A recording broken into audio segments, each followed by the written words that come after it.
జై శ్రీ వాసవి మాత. కలియుగంలో ఆర్యవైశ్యుల కులంలో 102 గోత్రాల వారికి మోక్షాన్ని ప్రసాదించడం కోసం ఆ తల్లి అవతారాన్ని స్వీకరించింది. సమాధి మహర్షి చేసిన తపస్సుకు మెచ్చి కలియుగంలో ఆదిపరాశక్తి వాసవి మాతగా ఆవిర్భవించింది.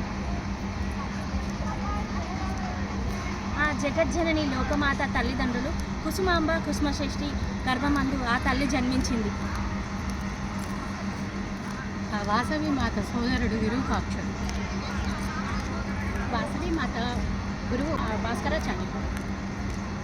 వాసవి మాత బాల్యంలోనే విద్యాభ్యాసం గురుకులంలో అభ్యసించి విద్యాభ్యాసంతో పాటుగా శస్త్రవిద్యలు అన్నీ నేర్చుకుని తిరిగి పెనుగొండకి వచ్చారు. బాల్యంలో శ్రీకృష్ణ పరమాత్ముడు ఇంకెన్నో లీలలు చేశాడు. అదేవిధంగా మన వాసవి మాత కులదైవమైన వాసవి మాత తన బాల్యంలో ఎన్నో లీలను సృష్టించారు.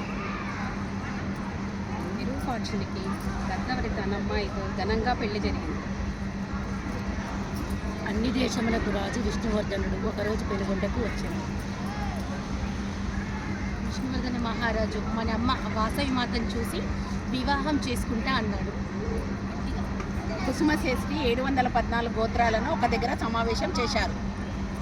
అమ్మ వాసవి మాత జగజ్జనని ముల్లోకాలకు అధిపతి మన వాసవి మాత. వాసవి మాత తల్లిదండ్రుల యొక్క గౌరవాన్ని నిలబెట్టడం కోసము కులాంతర వివాహాన్ని నిరాకరిస్తూ విష్ణువర్ధన మహారాజు యొక్క పెళ్లిని నిరాకరించి అగ్నికి ఆత్మార్పణం చెంది శివైక్యం చెందింది. జై వాసవి మాత. 2 గోత్రాల వారితో పాటు అమ్మవారు అందరూ కలిసి ఆత్మాహుతి చేసేసుకొని కైలాసం చేరుకున్నారు. జై వాసవి, జై జై వాసవి.